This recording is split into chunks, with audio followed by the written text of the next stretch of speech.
Siz farzandingizni necha yoshda sunnat qildirgansiz? Biz o'g'limizni 1 oy 5 kunlik bo'lganda sunnat qildirganmiz. Toshkentga kelganimizdan keyin sразу internet orqali topib aloqaga chiqsak, olib kelinglar bolani ko'ramiz. Agar to'g'ri kelsa kesamiz deyishdi. Va biz olib bordik, ko'rdi.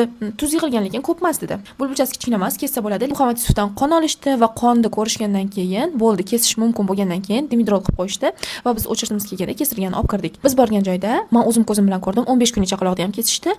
1 yashar, 2 yashar, 3 yoshli bolani ham kesishdi. Lekin bola katta bo'lib qolsa, aqlini tanib qolsa, bu juda ham yomon ekan. Bolachilar o'tiribdi, shunaqa stressda o'tiribdi, hali bolachilar g'iring demaydi, shunaqa qo'rqadi, ichkariga kirgandan keyin shunaqa dod solib baqiradi.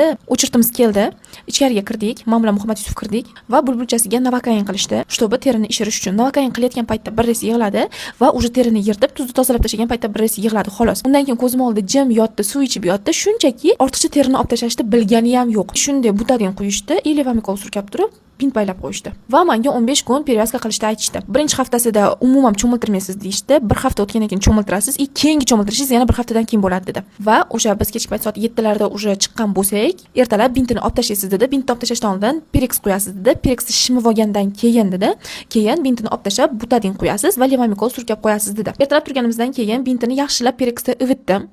Yig'lamadi.